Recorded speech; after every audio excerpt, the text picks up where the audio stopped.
आता एक महत्त्वाची बातमी आपल्यापर्यंत पोहोचते। शेतकरी कर्जमाफीच्या प्रश्नावर बच्चू कडू चांगले आक्रमक झाले। त्यांनी आता नागपुरातनं सरकारला थेट इशारा दिलेला आहे। मुख्यमंत्री फडणवीस यांच्या रामगिरी येथे जाणं शक्य नसल्यानं आता गौसी मानपूर येथेच ठिय्या मांडून राहणार असल्याचं बच्चू कडूंनी सांगितलंय आणि जर उद्यापर्यंत निर्णय झाला नाही तर रेल्वे सुद्धा बंद पाडू असा इशारा बच्चू कडूंनी दिलाय। बच्चू कडूंशी बातचीत केली आमचे प्रतिनिधी प्रवीण मुधोळकर यांनी। बच्चू कडू आपल्या सोबत आहे। बच्चू कडूंनी जामठा परिसरामध्ये आंदोलन केलंय। गौसी मानापूर परिसरात आपण आता आहो। जबलपूर हायवे रायपूर हायवे जाम करण्यात आलाय। भाऊ, पूर्ण नागपूर जाम झालेला आहे। किती वेळ चालणार आहे सगळं? आता जेपर्यंत निर्णय होत नाही तेपर्यंत सगळं जाम होईल। आता नागपूर जाम झालं, उद्या रेल्वे जाम होईल आणि परवा महाराष्ट्र जाम होईल। तुमची मुख्य जी मागणी आहे तिढा सुटणार कसा? तो आता मुख्यमंत्र्यांनी ठरवावं कसा तिढा सोडायचा। कर्जमुक्तीशिवाय वापस जाणे नाही। भाऊ, हे रस्ते जे जाम आहे हे असेच जाम राहतील रात्रभर? रात्रभर असेच राहणार। इथं झोपणार ना रे तुम्ही? झोपणार म्हणते इथं। भाऊ, आता वर्धेपर्यंत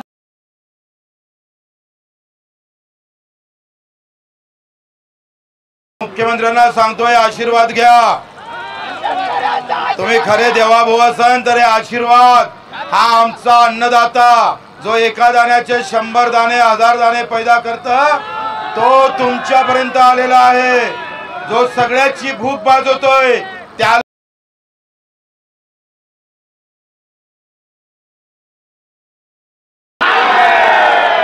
आणि तुम्ही कधी तिथून खुर्चीतून बाहेर निघान हे सांगता येत नाही।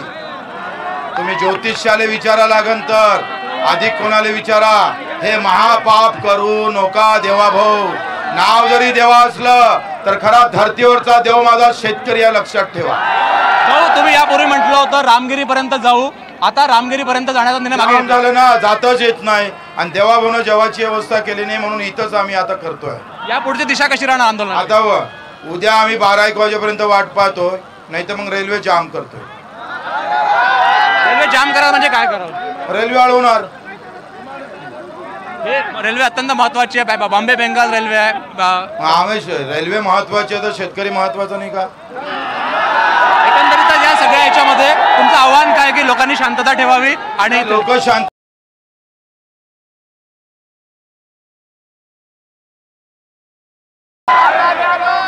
आतापर्यंत 6.5 लाख शेतकरी मेला आणि इथे येऊन काय मारायचं आहे तुम्हाला? त्यांचा विचार असेल का बंदुकीच्या गोळीवर पोलिसांच्या ताकदीवर आम्ही हटू? बिलकुल नाही। तुम्ही आमचं रक्त जरी काढलं देवा भाऊ तरी आम्ही हटणार नाही। तुम्हाला कोणाचा फोन आला का? मुख्यमंत्री देवेंद्र फडणवीस, चंद्रशेखर बावनकुळे, कोणाचा नागपूरचे खासदार फोन आला सध्या? कोणाचा फोन आल्यावर तुम्ही मान्य फोन आल्यावर कसं काय माग होईल? निर्णय घ्या ना, फोनवर कसं काय होणार? तुमचे एक शेवटचा प्रश्न, तुमचं आव्हान काय महाराष्ट्राच्या मुख्यमंत्र्यांना? महाराष्ट्रातल्या मुख्यमंत्र्यांनी तातडीनं निर्णय घ्यावा। हे जे महाराष्ट्राची स्थिती आहे आज सगळ्या इकडे आक्रोश आहे। एकही आमचा पीक घेणारा शेतकरी आहे, एकही शेतकरी सुखी नाही। द्राक्षाचं नुकसान 10 वर्षात जेवढं झालं तेवढं जास्त झालं। कांद्याचं झालं, सोयाबीनचं झालं, कापसाचं झालं, तुरीचं झालं, धानाचं झालं, तुमच्या केळाचं झालंय, संत्र्याचं झालंय, सगळं एक सुटला नाही। आंब्याचं झालंय। तुमच्या 22 मागण्या आहे, त्यातली मुख्य मागणी कर्जमाफी आहे। मानधन द्यायचं आहे 6000 रुपये दिव्यांगांना, विधवांना, शेतकरी 6000। ते विधवा बाई आहे, लाडक्या बहिणीला 1500 दिले आणि विधवा बहिणीला 1500 दिले। हे कुठला न्याय? अरे जिला मालक नाही, ज्या मालकानं आत्महत्या केली त्यालाही 1500 देणार आणि जिला मालक आहे व्यवस्थित आहे तिलाही 1500। हा कुठला भेदभाव आहे? या 20 मागण्या होतील का तुमच्या? मागण्यांनी झाल्या तर आम्ही इथंच बसू। आपण पाहू शकतो एकूण 20 मागण्या आहे आणि या मागण्यांसाठी बच्चू कडू गौसी मानापूर परिसरामध्ये 4 हायवे जे आहेत ते जाम झालेले आहे। व्हिडिओ जर्नलिस्ट विनय शुक्लासह प्रवीण मुधोळकर, NDTV मराठी, नागपूर।